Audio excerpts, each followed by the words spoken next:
ஸ்ரீசக்கர வரதாச்சாரியம் சுத்தசத்வ குருத்தமம் ஸ்ரீநிதிம் ராகவம் வந்தே he அபார கருணாகரம். கவசம் connect நேயர்களுக்கு நமஸ்காரம். பெரியாழ்வார் திருமொழியின் 4ஆம் பத்து முதல் திருமொழி கதிராயிரம் இரவின்னு தொடங்கக்கூடிய பதிகத்துக்குள்ளே இன்றைய தினம் நாம் நுழைகிறோம்.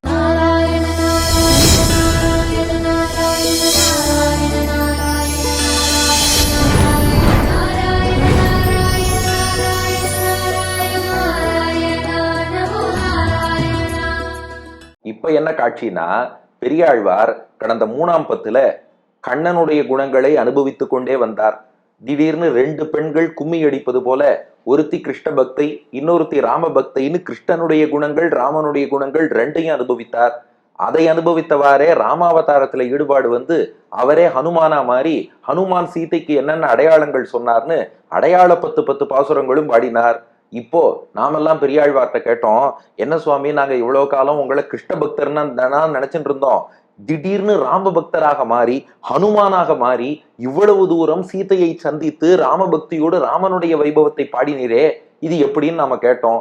பெரியாழ்வார் சொன்னார், அடிப்படையில் கிருஷ்ண பக்தன்னாலும் கிருஷ்ணனும் பெருமாள் தான், ராமனும் பெருமாள் தான், ஏன் நரசிம்மனும் பெருமாள் தான், வாமனனும் பெருமாள் தான், வராகனும் பெருமாள் தான், ஒரே நாராயணன் தான் வெவ்வேறு அவதாரங்கள் எடுத்திருக்கிறான் என்பதை பெரியாழ்வார் தெரிவித்தார். இதை சொன்னதும் பெரியாழ்வாருக்கு இந்த எல்லா அவதாரங்களையும் அனுபவிக்கணும், கண்ணால சேவிக்கணும்னு ஆசை வந்துருத்தான். அதுதான் 4ஆம் பத்து முதல் திருமொழி கதிராயிரம் இரவின்னு தொடங்கக்கூடிய பதிகம். ஆஹா, பெருமாள் எத்தனை அவதாரம் எடுத்திருக்கார், நமக்கு பதில் சொல்ல வந்தவர் அவர் சிந்திக்க ஆரம்பிச்சுட்டார். இந்த அவதாரங்கள் எல்லாம் சேவிச்சா நல்லா இருக்குமே. நினைச்சவர் 2 குழுக்களாக பிரிந்து விட்டார். 3ஆம் பத்து 9ஆம் திருமொழியில 2 பெண்களாக பெரியாழ்வார் மாறினார். இப்ப 2 குரூப்ஸா 2 குழுக்களாக மாறுகிறார்.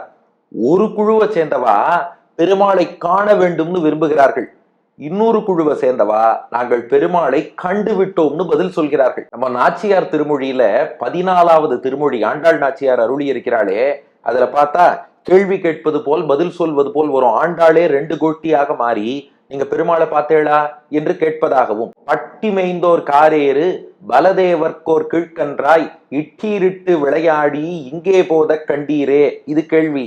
இவா பதில் சொல்றா, இட்டமான பசுக்களை இனிது மறித்து நீரூட்டி விட்டு கொண்டு வருவானை விருந்தாவனத்தை கண்டோமே.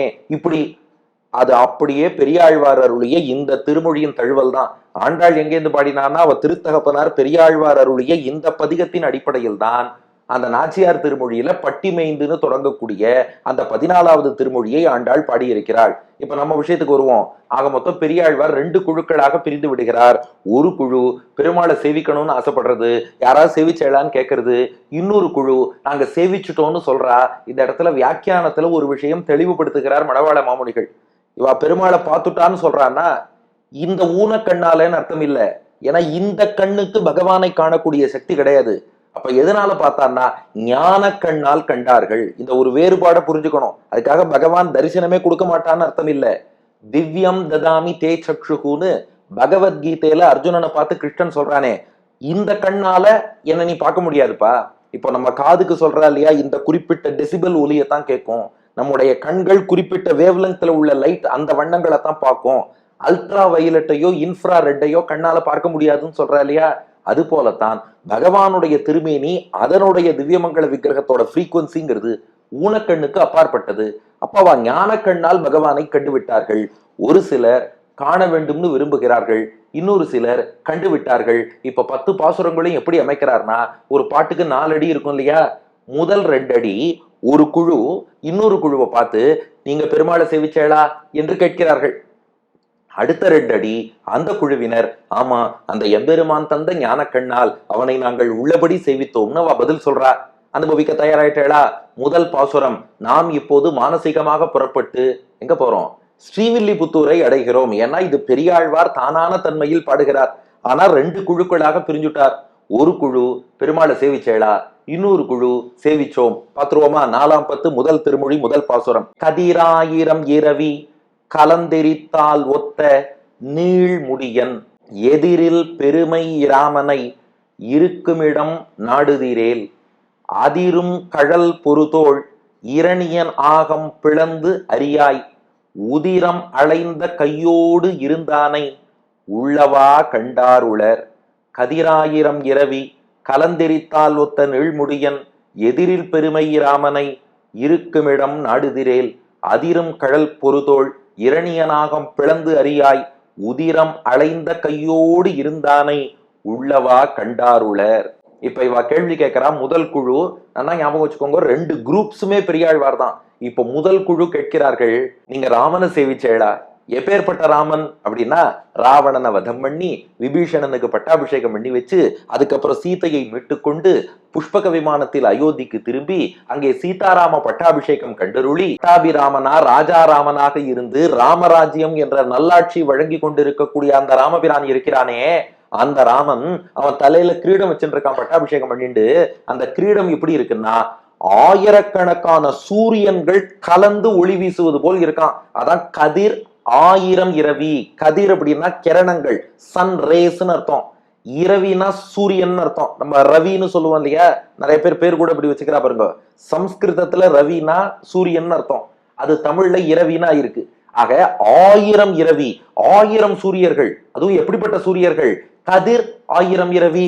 கதிர்கள், ஒளிக்கற்றைகளை கொண்ட சன் ரேஸ் கிரணங்களை கொண்ட 1000 இரவி, ஆயிரக்கணக்கான சூரியர்கள் கலந்து எரித்தால் எல்லாம் ஒண்ணு சேர்ந்து. கொஞ்சம் கற்பனை பண்ணி பாருங்க, சூரியனே அப்படியே ஒளியோடு அந்த ஒளிக்கற்றையோடு பளபளன்னு மின்னின்னு இருக்கார். அது போல 1000 இரவி, ஆயிரக்கணக்கான சூரியர்கள் கலந்து ஒன்றாக கலந்து எரித்தால்னா பிரகாசித்தால்னு அர்த்தம். கதிராயிரம் இரவி கலந்து ஆயிரக்கணக்கான கிரணங்களை கொண்ட ஆயிரக்கணக்கான சூரியர்கள் கலந்து எரித்தால், ஒன்றாக பிரகாசித்தால் எவ்வளவு ஒளி இருக்குமோ ஒத்த அதை ஒத்திருக்கக்கூடிய அதற்கு சமமான நீள் முடியன். முடினா கிரீடம்னு அர்த்தம். நீள் முடியன் அப்படின்னா பெரிய கிரீடத்தை, நீண்ட கிரீடத்தை தலையில் அணிந்தவன் அர்த்தம். அதாவது ராமன் ராஜாராமனா ஆட்சி பண்றானே, அவன் தலையில வச்சுட்டு இருக்க கிரீடத்தை பார்த்தா ஆயிரக்கணக்கான சூரியர்கள் ஒன்று சேர்ந்து வந்து தங்கள் கிரணங்களோடு கலந்து எரித்து ஒளி வீசி பிரகாசிப்பது போல் இருக்கிறது. அப்படின்னா என்ன அர்த்தம்? இதன் மூலம் பெரியாழ்வார் உணர்த்துற விஷயம் என்னன்னா, தன் பக்தர்களை எல்லாம், தன் பிரஜைகளை எல்லாம் நல்லபடியா ராமன் ரட்சிக்கிறானோ இல்லையோ, ஆஹா இத்தனை பேரையும் காத்து நல்லாட்சி கொடுக்கக்கூடிய வாய்ப்பு கிடைச்சதுன்னு ராமன் சந்தோஷப்பட்டானா. அந்த மகிழ்ச்சியின் வெளிப்பாடுதான் ஆயிரக்கணக்கான சூரியன்கள் ஒன்று சேர்ந்து பிரகாசிப்பது போல அவருடைய கிரீடம் ஒளி வீசறதான். பெருமாள் திருமேனியில அந்த திருவாபரணங்கள் அணிஞ்சிருக்காரே, அது கிரீடமா இருக்கலாம், தோள்வளையா இருக்கலாம், கைவளையா இருக்கலாம், கௌஸ்துபமணியா இருக்கலாம், ஒட்டியானமா இருக்கலாம், சிலம்பா இருக்கலாம். இவர் திருவுள்ளத்துல என்ன நினைக்கிறாரோ அது அப்படியே அவையெல்லாம் வெளிப்படுத்துமா. இவர் மக்களை நன்னா பரிபாலனம் பண்ற, நன்னா ராஜ்யம், ராமராஜ்யம் நன்னா நடக்கிறதுன்னு இவர் சந்தோஷப்பட்டா கிரீடமும் சந்தோஷப்பட்டு பிரகாசிக்கிறது. அதுதான் கதிராயிரம் இரவி கலந்தெரித்தால் ஒத்த நீழ்முடியன். கிரணங்களை கொண்ட ஆயிரக்கணக்கான சூரியர்கள் ஒன்று சேர்ந்து பிரகாசிப்பது போல் ஒளி வீசும் நீண்ட கிரீடத்தை அணிந்து எதிரில் பெருமை ராமனை. ராமனுடைய பெருமை இருக்கே, இந்த இடத்துல எதிர்னா ஒப்பீடுன்னு அர்த்தம். எதிரில் பெருமைனா ஒப்பு நிகர் சமம்னு யாருமே சொல்ல முடியாத அளவுக்கு, யாருமே எதிர்த்து நிற்க முடியாத அளவுக்கு ஒப்பற்ற பெருமை உடைய ராமனை. ராமனுக்கு நிகர்னு வேற யார சொல்ல முடியும்? அந்த ஒப்பற்ற ராமனை இருக்கும் இடம், அவன் எங்கே இருக்கிறான், அவன் இருப்பிடம் என்ன என்பதை நாடுதிரேல். யாரா தேடுகிறீர்களா? நாங்கள் தேடுகிறோம். நாடுதல்னா தேடுதல்னு அர்த்தம். நாடுதிரேல் அப்படின்னா தேடுகிறீர்களாகில், யாராவது தேடிக்கொண்டிருக்கிறீர்களா? தேடுறதா இருந்தா சொல்லுங்க, ஏன்னா நாங்களும் தேடுறோம். நம்ம என்ன பண்ணுவோம், ஏதாவது ஒரு பொருளை தேடுறோம்னா இந்த பொருளை காணும், நீங்களும் தேடுறீங்களான்னு கேட்போம் இல்லையா? அது போல ராமனை சேவிக்கணும்னு ஆசைப்படுறோம். நாடுதிரில் வேற யாராவது தேடின்னு இருக்கா சொல்லுங்க, உங்களோடு சேர்ந்து நாங்களும் தேடுகிறோம். ராமனை காண வேண்டும் என்று எங்களுக்கு விருப்பம், ஆனால் எங்கள் கண்களால் இதுவரை காண முடியவில்லை. நாடுதிரேல், யாராவது அவன் இருக்கும் இடத்தை நாடுகிறீர்களா? ஆயிரக்கணக்கான சூரியன்கள் சேர்ந்து ஒளி வீசுவது போல கிரீடம் அணிந்த ராமனை, எதிரில் பெருமை, ஒப்பற்ற பெருமை கொண்ட ராமனை எங்கிருக்கிறான் என்று யாராவது தேடுகிறீர்களா? ஒரு குழு கேட்டார். இன்னொருத்தர் பதில் சொன்னா, அவனை நாங்க சேவிச்சுட்டோம்னா. சேவிச்சுட்டேளா? எப்படி சேவித்தீர்கள் என்று கேட்டார்கள். அடுத்த 2 அடி பதில் சொல்றார். எப்படி தெரியுமா சேவிச்சோம்? அவனை நரசிம்மனாக சேவித்தோம். அதிரும் கழல் பொறுத்தோள் இரணியன் ஆகம் பிளந்து. அவன் இரணியனை வதம் பண்ணான். எப்படி பண்ணான் தெரியுமா? இந்த இரணியன் இருக்கானே, அதிரும் கழல். கழல்னா காலில் அணியக்கூடிய வீரக்கழல், சிலம்புன்னு அர்த்தம். அதிரும் கழல்னா இரணியன் கால்ல ஒரு சிலம்பு அணிஞ்சுட்டு இருப்பானா. அதை அணிஞ்சுன்னு அவன் நடந்து வந்தான்னா அப்படியே 14 உலகங்களும் அதிரும். எல்லாத்தையும் அவன் கட்டுப்பாட்டுல அப்படி வச்சிருக்கான். அதிரும் கழல், 14 உலகங்களும் சும்மா அதிரும்படி, நிலநடுக்கம் பூகம்பம் வரும்படியான கழல், வீரக்கழல் சத்தத்தை கொண்டவன். பொறு தோள், பொருனா போர் புரியக்கூடியன்னு அர்த்தம். பொறு தோள், போருக்கு ஏற்ற தோல் வலிமை கொண்டவன் அந்த இரணியன். அந்த இரணியனுடைய ஆகம், ஆகம்னா மார்பு, ஆகம் பிளந்து, அவன் மார்பை பிளந்து அரியாய், அரினா சிங்கம்னு அர்த்தம், அரியாய் சிங்கமாக வடிவம் கொண்டு வந்து அதிரும் கழல், சும்மா சத்தம் அதிர்ந்து உலகத்தை எல்லாம் நடுங்க செய்யக்கூடிய வீரக்கழல் அணிந்த பொறுத்தோள், போர் புரியக்கூடிய தோள்களை கொண்ட இரணியன் என்பவனுடைய ஆகம் பிளந்தவன் மார்பைய சும்மா தன்னுடைய நகத்தால் பிளந்தெடுத்து அரியாய் சிங்கமாக தோன்றினானே, அந்த அரி சிங்கமாகிய எம்பெருமான் அவன் என்ன பண்ணி கொண்டு காட்சி தந்தான் தெரியுமா? அந்த இரணியனை தூக்கி மடியில போட்டுட்டு உதிரம் அலைந்த கையோடு இருந்தானை எங்களுக்கு காட்சி தந்தார் நரசிம்மர். எப்படி? மானசீகமாக ஞான கண்ணுக்கு விஷயமாக காட்சி தந்தார். அந்த காட்சியில எப்படி இருந்தார்னா, உதிரம்னா ரத்தம்னு அர்த்தம், அலைதல் அப்படின்னா இப்போ ஒரு நீர்நிலையே இருக்குன்னு வச்சுக்கோங்க, அதுல கையை இப்படியே போட்டு சுத்தி சுத்தி சுத்தி சுத்தி அசைச்சா அதுக்கு அலைதல்னு பேரு. வெண்ணெய் அலைந்த குணுங்கும்னு பாடினார் பாருங்க. கிருஷ்ணன் என்ன பண்ணுவானா, வெண்ணெய் பானைக்குள்ள கையை விட்டு இப்படியே அலப்புவானா, அதுக்குதான் அலைதல்னு பேரு. அது போல நரசிம்மர் என்ன பண்ணாராம், இரணியனுடைய வயிற்றுக்குள் கையை விட்டு அவன் ரத்தத்தை இப்படியே அலைந்து கொண்டிருந்தார். அதான் உதிரம் அலைந்த கையோடு, ரத்தத்தால் ரத்தத்தை தன் கைகளால் அலைந்தபடி இருந்த உதிரம் அலைந்த கையோடு இருந்தானை, அப்படியே அமர்ந்திருப்பவனாக. உள்ளவா கண்டாருளர், உள்ளவானா உள்ளபடியே, அப்படியே, வஸ்துதகான சம்ஸ்கிருதத்துல சொல்லுவா, லிட்ரலின்னு அர்த்தம். உள்ளவா கண்டார் உளர், அப்படியே பார்த்தவா இருக்கா, அதாவது தாங்கள் தான், நாங்க பார்த்தோம் நேரடியா சொல்லக்கூடாது இல்லையா, உள்ளவா கண்டார் உளர், அப்படியே அவனை பார்த்தவா இருக்கா. ஞான கண்ணுக்கு தரிசனம் கொடுத்தான். ஆனா அந்த ஞான கண்ணுக்கு கொடுக்கிற தரிசனம் இருக்கே, நேரே கண்ணால் பார்ப்பது போன்ற அனுபவத்தை கொடுத்தான். இதத்தான் சாஸ்திரத்துல தர்ஷன சமானாகாரம்னு சொல்லுவா. நம்ம நேரே பார்ப்பது போன்ற அனுபவம். இந்த கண்ணுக்கு நேரா பகவான் தெரிஞ்சிட மாட்டான், அது வைகுண்டம் போனதுக்கு அப்புறம் தான் அங்கே அந்த முக்தி அடைந்த ஜீவாத்மா பெருமாளை நல்லா சேவிக்க முடியும். அப்ப இங்க இருக்கிற வரைக்கும் சேவிக்கவே முடியாதுன்னு அர்த்தம் இல்லை. அர்ச்சாவதாரத்துல அனுபவம் கொடுப்பார், மனக்கண்ணுக்கு காட்சி தருவார், ஞான கண்ணை அவரே தருவார். அந்த ஞான கண்ணால் நாம காணும் போது கிடைக்கிற அனுபவம் இருக்கே, அது நேரே பார்ப்பதற்கு சமமான அனுபவமாக இருக்கும். அதனால உள்ளவா கண்டாருளர்னாலாம். இங்க வியாக்கியானம் அழகா பண்ணார் மணவாள மாமுனிகள். ஒருத்தர் பட்டுக்கோட்டைக்கு வழி கேட்டா கொட்டைப்பாக்கு 8 பைசான்னாராம் ஒருத்தர். அது போல கதையா இருக்கே இது. ஏன்னா ராமனை பார்த்தவர்கள் உண்டான் தானே கேள்வி கேட்டா. இவ என்ன பதில் சொன்னா, அதிரக்கூடிய கழலை அணிந்தவனான, போர் புரியக்கூடிய தோள் கொண்டவனான இரணியன் மார்பை பிளந்து சிங்கம் போல வந்து அவன் ரத்தத்தை அடைந்து கொண்ட கையோடு இருந்த நரசிம்மரை உள்ளபடி பார்த்தோம். நாங்க ராமனை கேட்டா இவன் நரசிம்மரை பார்த்தோம்னு சொல்றாளே அப்படின்னா, மாமுனிகள் அழகா வியாக்கியானம் பண்ணார். அந்த இரணியன் இருக்கானே, அவன் தான் அடுத்து ராவணனா பிறந்தான். பெருமாளுடைய வாயில் காப்பாளர் ஜெயர் விஜயர், அவதான் சனத்குமாரர் சாபத்தாலே ஹிரண்யகசிபு, ஹிரண்யாக்ஷன், ராவணன், கும்பகர்ணன், சிசுபாலன், தத்தவக்தரன் இப்படி எல்லாம் பிறந்தாங்கிறது நாம வரலாறு பார்க்கிறோம் புராணங்களிலே. அவன் இரணியனாக வந்தப்போ என்ன வரம் வாங்கினானா, எனக்கு மனிதனாலும் மரணம் வரக்கூடாது, மிருகத்தாலும் மரணம் வரக்கூடாது, வீட்டுக்குள்ளேயும் வரக்கூடாது, வீட்டுக்கு வெளியிலையும் வரக்கூடாது, பூமியிலையும் வரக்கூடாது, வானத்திலையும் வரக்கூடாது, உயிருள்ள பொருளாலும் வரக்கூடாது, உயிரற்ற பொருளாலும் வரக்கூடாது, பகலிலும் வரக்கூடாது, இரவிலும் வரக்கூடாது, இப்படி எல்லாம் பல வரம் வாங்கினான். இவன் வாங்கின வரத்துக்கு ஏற்றபடி நரசிம்மனா நரம் கலந்த சிங்கமாக வந்து அவனை மடியிலேயே போட்டு விட்டு நிலப்படியில வச்சு சந்தியா காலத்துல நகத்தால கீறி வதம் பண்ண நரசிம்மரா வந்தார். அதே ஆசாமி தான் அடுத்து ராவணனா பிறந்தான். அப்ப என்ன வரம் வாங்கினான்னா, எனக்கு தேவனாலோ யக்ஷனாலோ கந்தர்வனாலோ சித்தனாலோ சாரணனாலோ கிம்புருஷனாலோ கிண்ணறனாலோ அசுரனாலோ ராட்சசனாலோ மரணம் வரக்கூடாது அப்படின்னு வாங்கினான். வாங்கினவன் மனுஷனை விட்டுட்டான். அதனால மனிதனாக வந்து, அதுலயும் நந்தி, சிவபெருமானுடைய தொண்டரான நந்தி ராவணனுக்கு ஒரு சாபம் கொடுத்திருந்தார். உன் மரணத்துக்கு குரங்குகள் ஒரு வகையில் காரணமா இருக்கும்னு. அதனால வானரப்படையை கூட அழிச்சுட்டான். மனிதனாக வந்து அவனை சம்ஹாரம் பண்ணிட்டான். ஆக மொத்தம் எதிராளி ஒரே ஆள் தான், இரணியனும் ஒரே ஆள் தான், ராவணனும் ஒரே ஆள் தான். இரணியனா இருக்கும்போது அவன் என்ன வரம் வாங்கினானோ அதை பொறுத்து நரசிம்மரா பெருமாள் வந்தார். ராவணனா இருக்கும்போது அவன் என்ன வரம் வாங்கினானோ அதை பொறுத்து ராமனாக வந்தார். இது துஷ்டர்களுக்கு மட்டும் இல்ல, பக்தர்களாகிய நாமும் அவனை நரசிம்மரா காண வேண்டும்னு விரும்பினா நரசிம்மரா வந்து காட்சி தருவார். ராமனாக காண விரும்பினால் ராமனாக வருவார். கண்ணனாக காண விரும்பினால் கண்ணனாக வருவார். ஹயக்ரீவராக காண விரும்பினால் ஹயக்ரீவராக வருவார். அப்ப விஷயம் புரிஞ்சுட்டா? ஆரம்பத்துல சொன்னோமே, பெரியாழ்வார்ட்ட கேட்டா நீங்க கிருஷ்ண பக்தர்னு சொல்லிட்டு திடீர்னு ராமன் பக்கம் போயிட்டீரேன்னு.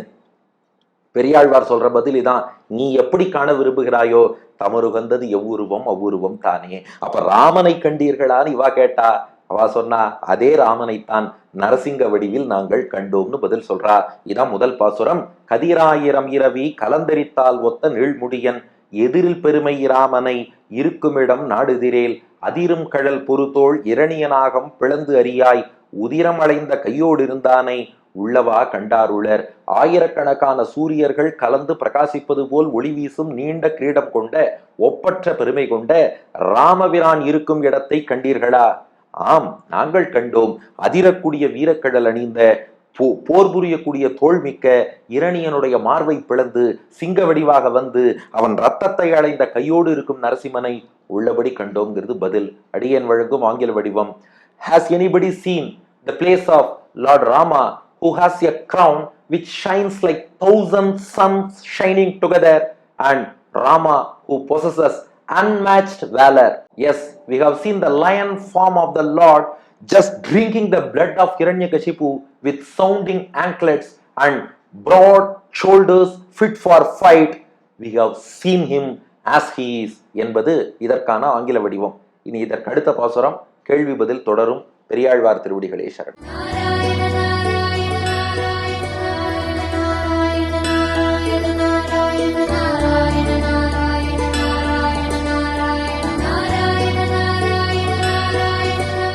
கதிராயிரம் இரவி கலந்தெரித்தால் ஒத்த நீள் முடியன்.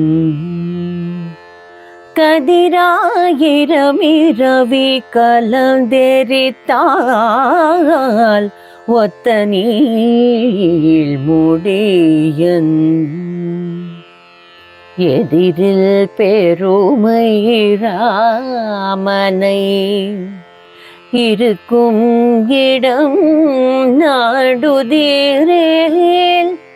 அதிரும் கழல் பொருதோள் இரணியல் நாகம் பிளந்த அறியாய் உதிரமழைந்த கையோடிருந்தானை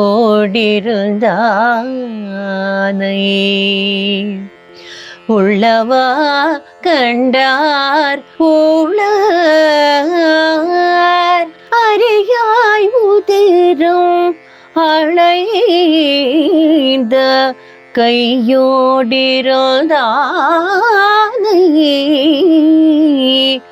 உள்ளவா கண்டாருளர். உள்ளவா கண்டார் உளர்.